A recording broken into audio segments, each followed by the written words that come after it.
ซึ่งเปิดภาพมาตอนนี้ก็มาอยู่บ้านของน้องแต่เพิ่นเด้อพี่น้องเอ้ยซึ่งเมื่อวานนี้ทางบ่าวเอ็นก็บ่ได้เดินทางเข้ามาเนาะกำลังจากที่บ่าวเอ็นบ่ได้เดินทางเข้ามาก็คือว่าเห็นซุมบ่าวโอลิกับบ่าวบอสน่ะว่าบ้านของน้องแต่น่ะเดือดแล้วอ่ามีการยกเลิกบ่หรือว่าหยุดชั่วคราวตัวนี้บ่าวเอ็นก็ยังบ่แน่ใจเนาะก็มีแต่ว่ามื้อนี้บ่าวเอ็นจะมาอัปเดตเฮือนชาติบ้านช่องของน้องแต่และหลังจากที่บ่าวโอลิบ่าวบอสเดินทางเข้ามาบ่าวเอ็นจะสอบถามว่าความจริงแล้วยกเลิกบ่การสร้างบ้านน้องแต่หรือว่าเป็นการหยุดชั่วคราว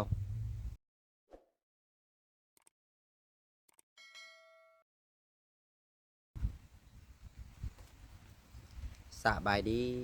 สวัสดีพ่อแม่พี่น้อง FC เบิดสู่ผู้สู่คน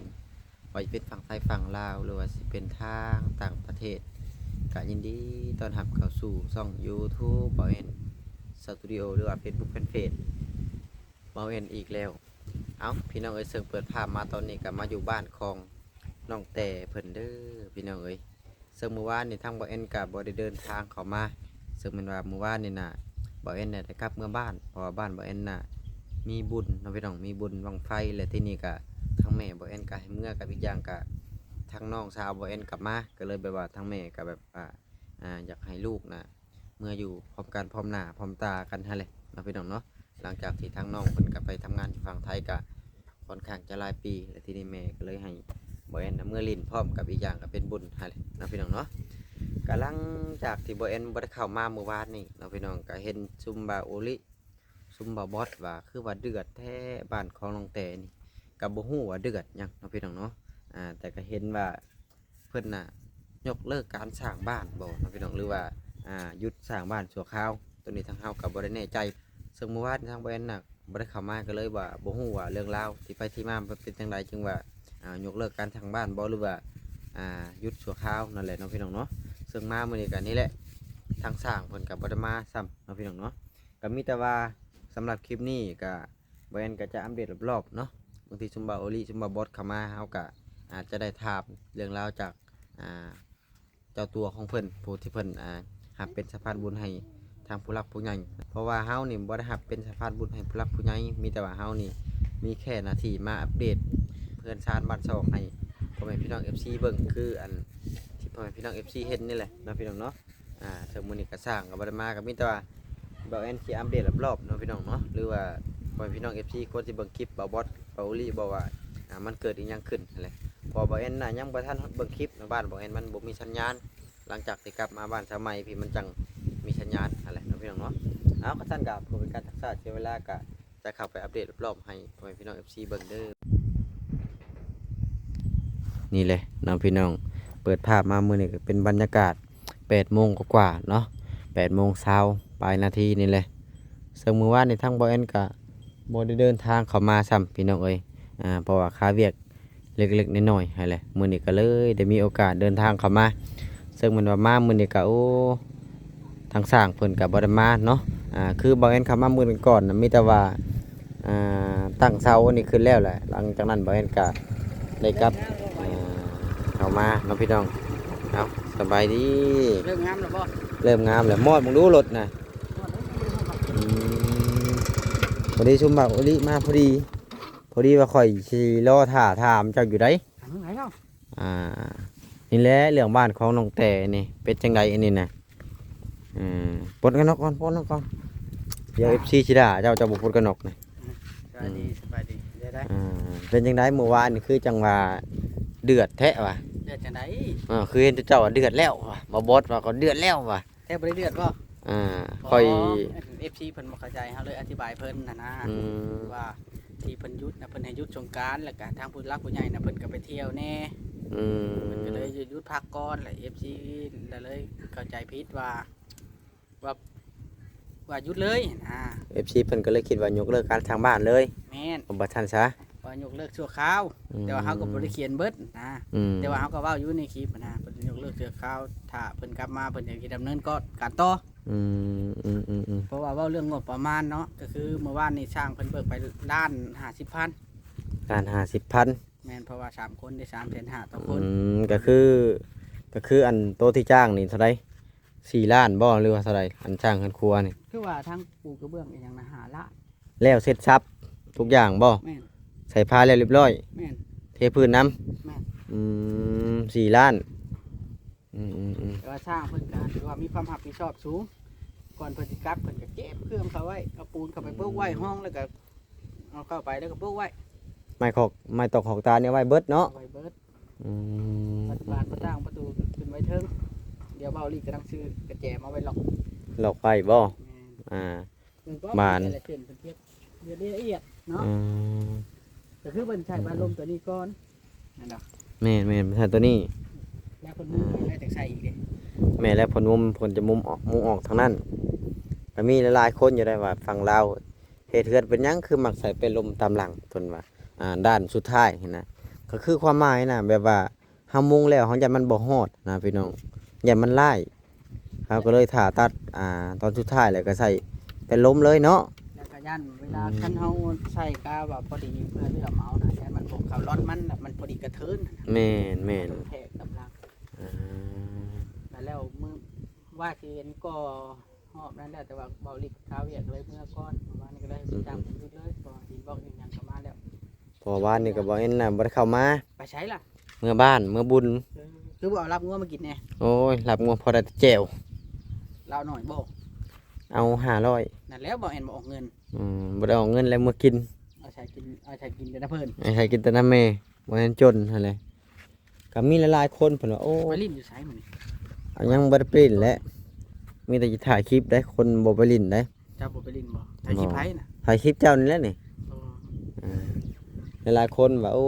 ข่อยก็ยังบ่ทันเบิ่งในคลิปเจ้าคักปานใดดอกเพราะว่าเมื่อบ้านน่ะมันบ่ค่อยมีสัญญาณถ้าก็เบิ่งมื้อเช้านี้ เอาตรงๆเด้อสิ่งที่เฮาอันนั้นน่ะที่เฮายกเลิกนี่ FC ว่าเฮาสร้างกระแสดราม่าเพื่อเอายอดวิวเบาลีก็เฮ็ดหวังยอดวิวแน่เบาลีได้เพราะว่าเฮาถ่ายคลิปเฮาก็อยากได้อยู่เนาะยอดวิ แม่ วน แม่น แต่ว่าเฮาก็บ่ถึงขั้นว่าสิสร้างดราม่าเองว่า FC บางคนนะว่าเบาลีนะห้ามน้องแต่บ่ให้มา แต่ว่ามันบ่แม่นจังซั่นคันน้องแต่มีความรับผิดชอบตัวเองได้ก็มาโลดมันบ่ได้เกี่ยวกับเฮาตัวนี้เนาะมีบ่อนอยู่บ่อนเช้าบ่อนอาบน้ำอาบในพักกินข้าวกินน้ำแล้วมาได้ แต่ว่าถ้ามาแล้วเวลามาอยู่เพื่อนพี่น้องบ่ให้อยู่สมมุติว่าพี่น้องบ่อยากให้อยู่น้ำล่ะสิไปเว้ากับเขาบ่มีน้ำใจชั้นชี้น่ะมันบ่ถือได้บ่เห็นเด้ บ่อันนี้ก็บ่แอนอยากออกความคิดความเห็นนำคือการอยู่เนี่ยมันอยู่ได้ถ้าว่าเฮาอยู่ชั่วคราว โดย อยู่ละมื้อ2มื้อบ่นี่อยู่ได้ ถ้าว่าเฮาอยู่โดนนี่มันก็ ลำบากเพิ่น ลำบากเพิ่นก็แม่นอยู่เพิ่นบ่เว้าแต่ว่าเฮาก็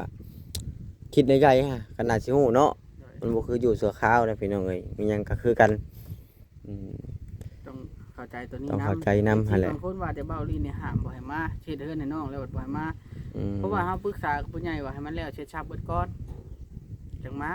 จังบ่เป็นภาระของผู้ใด อืม มาก็อยู่เพื่อนตัวเองหาอยู่หากินไผมันบัดนี้นะต่างคนต่างไป คือเขาเฮ็ดแบบนี้เขาก็บ่มาอยู่ดอกเพื่อนเบาหลีก็มี แม่นนั่นแหละ คันเอาสิมาอยู่นี่เขาสิบ่เฮ็ดดอกจำนี่พี่น้องเอ้ยเขาเฮ็ดกระท่อมน้อยหมดแล้วเนาะ แม่นอ่า ไอ้ FT ดราม่าเบาหลีหลายแต่ แม่ เลยเบาหลีแล้วออกมาตอบแล้ว FT แล้วว่าตอบแล้วยังบ่พอได้ อืม เพราะว่า FC น่ะคิดว่าเบาหลีห้ามไปหลี อืม คันว่า FC ผู้เพิ่นเบิ่งหั้นนะเพิ่นบอกว่าสบายใจหรือว่าเพิ่นฮักแพงน้องแต่ติดต่อหาน้องแต่หรือว่าติดต่อหาทางทีมงานของเฮาก็ได้แล้วฝากเงินมาให้เราล่ะเฮาจึงฝากต่อไปให้เราแล้วให้เรามา อืม เนาะก็ได้ไปนะค่า โด ใช้ ย จ่าย โดย เอาค่าใช้จ่ายโดยเฉพาะเลย ในเมื่อผู้รักผู้ใหญ่สองท่านนี่เพิ่นบ่ได้ออกให้เด้ค่าใช้จ่ายตัวที่ว่ามากินมาอยู่ตอนเพื่อนบ่ทันแล้วนี่ แม่น คัน แม่น อยากได้อยากดีก็ต้องพังความเพิ่นเนาะ โดย ช่วยคนแล้วบ่สบายใจไผสิช่วยเจ้าสิช่วยบ่ แม่นแหละเพิ่นก็อยากซอยด้วยความสำบายใจซอยแล้วโอ้ภูมิใจนะฮะเนาะว่าง่ายก็ได้อะไรเป็นจังไดขอสิถามต่ออีกจักเรื่องราวหนึงก็เรื่องห้องน้ำเด้ขอยเห็นบ่บอสว่าคือว่าบ่มีบ่สรุปแล้วนะ เขาเว้าความแบบนี้จ้ามีแต่ว่าเฮาต้องพังไปเรื่อยๆตัวนี้ เพราะว่าเฮายังเว้าบ่ได้ว่าสิเฮ็ดต่อชำใดเพราะว่าแต่ละเคสมันก็ต้องค่อยเป็นค่อยไปหันน่ะ แล้วเลยบ่บอสนั่นเราก็อยากออกมาเพื่อว่าอยากสมมุติว่ามีผู้ฮักผู้แพงน้องแต่เพิ่มเติมแล้วอยากเฮ็ดอยากสร้างซอยกันกับเพิ่นน่ะได้สมมุติว่าเนาะเฮ็ดเฮือนเฮ็ดชานเฮ็ดท้องครัวของหยังแล้วนี่เพิ่นก็บางเทื่อเพิ่นอาจสิเฮ็ด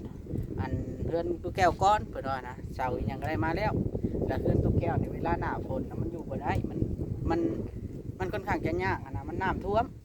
ว่าจังซี่ความจำเป็นแต่ละอย่างนะเพิ่นก็แยกเบิดแล้วว่าตัวใดมันยากมันหยังสมมุติว่าห้องน้ำห้องในก็อาศัยเข้านะเป็นตู้แก้วนี่แล้วก่อนเพิ่นว่าสิ โดย ในเมื่อมันคนมันอยู่นำกันต้องพึ่งพาอาศัยกันอยู่ใส่คันนี้มาเป็นคนดีก็หักถึงแพงเบิด แม่น ทุกอย่างมันมีเหตุแต่ก็มีผลคือน้ำบาดาลคือกัน FC ถ้าผู้ใดที่ว่าหักน้องแต่หักในครอบครัวน้องแต่ก็สามารถเจาะน้ำให้ได้เนาะ ต้นนี้เรื่องน้ำบาดาลเนี่ยก็บ่ฮู้ว่าเป็นหยังมันก็ขุ่นเนาะ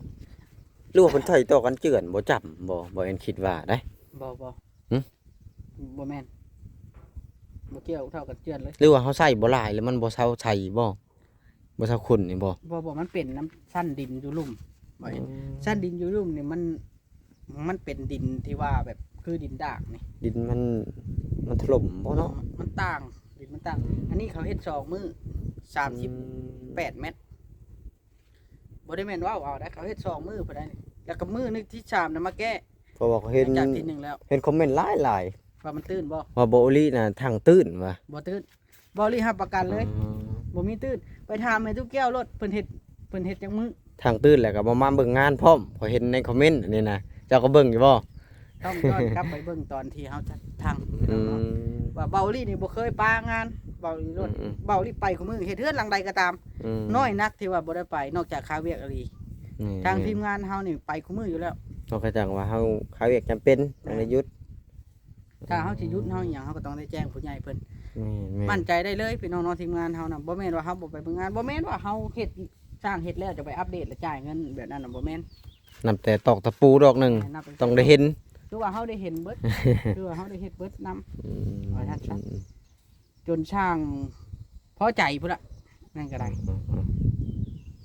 อึ้งเลยบ่เห็นนะ วิ่งเลยแหละพอคอยก็บ่ได้เบิ่งคลิปเจ้าบอกตรงเลยบ้านนี่นะ มันบ่จะคาเวียกบ่ บ้านข่อยบ่มีสัญญาณ อืม ข่อยมาบ้านข่อยจังเบิ่ง แล้วแต่ดินหน้าดินมันข่อยก็กำลังก็เห็นมี2หน่วยข่อยจอแล้วใช้บ่ได้มีหน่วยนี้ก็แล้วกันอยู่ดงกระเตียว คือกันเลย คือกันเลย ตัวนั้นน่ะน้ำแดงเบิดตัวนั้นน่ะแดงบ่ยา เป็น แด จั ง ง แบ ได บ ดีเนาะ แบบทรายแดงเลย ตัวนั้นน่ะ อืม แบบบ่ใช้จักเทื่อน่ะแล้วก็ไปเจาะบ่อไม้ได้ข้างๆ ชาวบ่ เช้าบัดนี้ได้ เป็นจังไดดีเนาะ แม่น ทั้งๆที่พื้นที่เดียวกัน แต่ว่าบ่ฮู้ว่าเป็นหยังมันคือเป็นจังซี่เนาะ แม่นเพราะวิอยู่ดินตอนนั้นน่ะเจาะ3เทื่อ บ่ก็คือบ่สิก็บ่ได้ไกลเด้นี่น่ะนี่ของแม่ตู้นี่แล้วก็ตัวนี้ก็ใกล้ๆกันนึง บ่มีพอยังบ่ได้เปลี่ยนจักเทื่อได้นี่ ถือว่าดีเนาะ แม่น แสดงว่าน้ำบ่เค็มมันจังบ่เปลี่ยน แม่นบ่ คันน้ำเค็มมันสิคอยกัดพลอยมันหั่นนะ แล้วแต่เราน่ะเราบ่อยากปั่นพายุตีเราแล้วเราสร้างแล้วเนาะ แม่นหาซอยไปแล้วก็สุดแล้วแต่เพิ่นเฮาก็บ่มีสิทธิ์ที่ไปเว้าเนาะ เขาบ่ได้มีสิทธิ์ที่ว่าเวลาเขาซอยไปแล้วคือเขาบ่ได้มีสิทธิ์ร่วมบุญคุณอีหยัง แม่น เพราะว่าสิ่งใดเขาให้เพิ่นไปแล้วนี่ผู้รับผู้ใหญ่เป็นคนให้ก็คือเขาย่วงหน้ามื้อนั้นนี่เขาจ่ายเงินให้เพิ่นได้บ่ได้จ่ายเงินรวมแล้วทั้งค่าล่อค่าหยังน่ะ100,000กับ50บ่ประมาณ 150,000เพราะว่าปกติเฮาน้ำเฮาก็ยวกเองเนาะเฮาบ่ได้ใส่ใดเพิ่นเนาะ แต่ว่าคันบ่ให้ก็สิเว้ากันอีกว่าเอานั่นเอานี่ ปัจจัยคนมันบ่คือกัน แม่นเฮาบ่ฮู้ใจเนาะฮู้หน้าบ่ฮู้ใจคือเขาว่านั่นแหละ สิ่งใดสบายใจเขาก็เฮ็ด เอาก็มีแต่ว่าสรุปแล้วนี่แค่หยุดงานซื่อๆเนาะเดี๋ยวอันผู้รักผู้ใหญ่เพิ่นมาแต่ไปเที่ยวจะกลับมาประสานงานใหม่เนาะประมาณนี้สรุปแล้วมื้อนี้สร้างก็บ่ได้มา มาเพราะว่าเขาให้เพิ่น ก็จักจักมื้อเพิ่นสิมาบัดนี้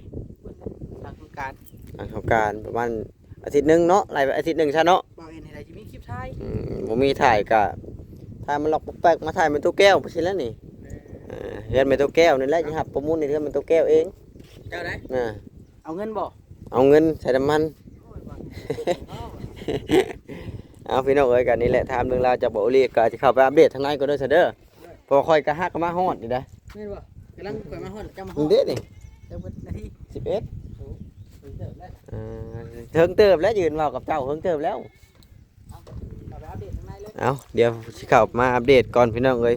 เพราะว่าเฮาบ่ได้เข้ามาเด้เฮาก็เลยบ่ได้อัปเดตให้พ่อแม่ป้าลุงเบิ่งซ้ำมื้อวานนี่นะนี่แหละหลังจากที่เพิ่น ต่อขึ้นครัวออกมาก็ถือว่า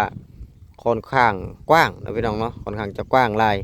ระหว่างตัวบ้านหลังน้อยกับตัวบ้านหลังใหญ่นี่ก็ถือว่าโอ้นี่แหละเบิ่งในกล้องนี่มุมกล้องบ่แอนก็ถือว่ากว้างนะพี่น้องเนาะเพราะว่าตัวนี้เนี่ยมัน5x5ที่แรกๆว่าจะเฮ็ด6x6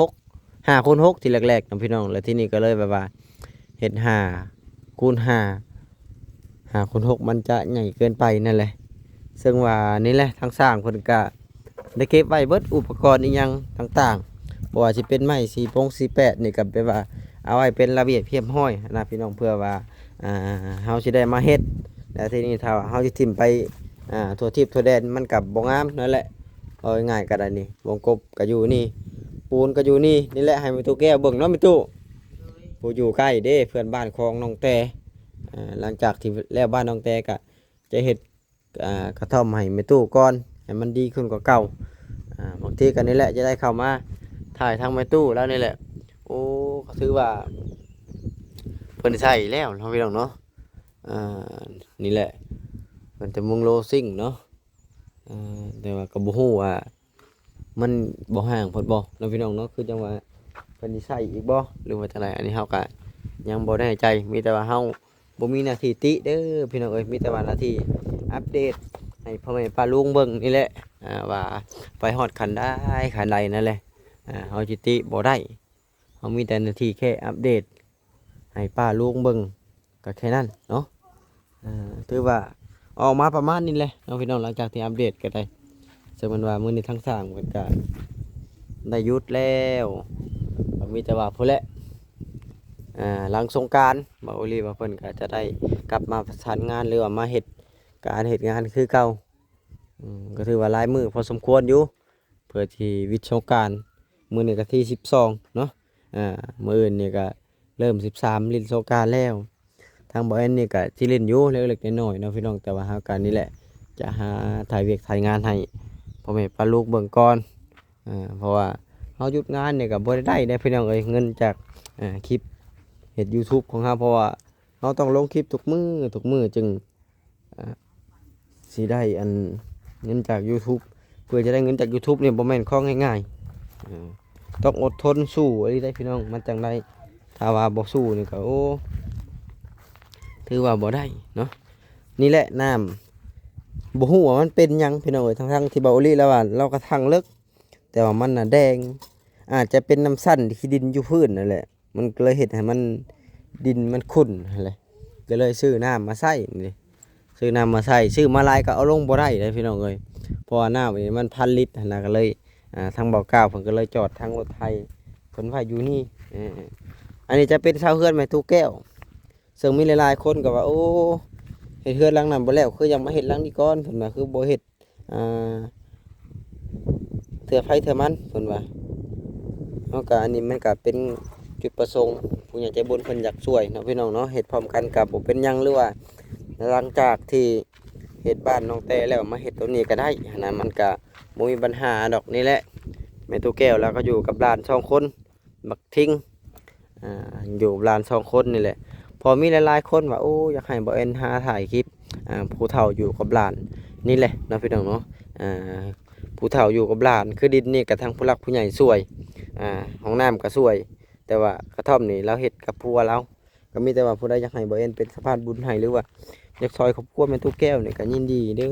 พี่น้องเอ้ยสิเป็นสะพานบุญให้ผู้หลักผู้ใหญ่นี่แหละเข้ามาอัปเดตแวะเวียนมาบ้านของน้องแต่คือเก่านี่แหละเพราะว่าสร้างบ่ได้เข้ามาได้พี่น้องมันก็มีแต่ว่าอัปเดตรอบๆนี่แหละเฮามันก็บ่จักไงสิว่าได้เพราะว่าทางสร้างบ่ได้เข้ามาถ้าว่าสร้างเข้ามาเฮายังถามสร้างจังซั่นจังซี่อันนี้เพิ่นเว้าไปผู้เดียวนี่แหละเอาง่ายๆก็ได้เนาะเอาสำหรับคลิปนี้ก็บ่มีหยังหลายเด้อพี่น้องเอ้ยก็สิขอตัวจบคลิปก่อนไว้พอกันคลิปหน้าEP หน้าก็จังว่ากันใหม่เนาะสำหรับ EP นี้ก็จะขอตัวจบคลิปก่อนเด้อสบายดีอยู่ดีมีแฮงหมดสุขุสู่คน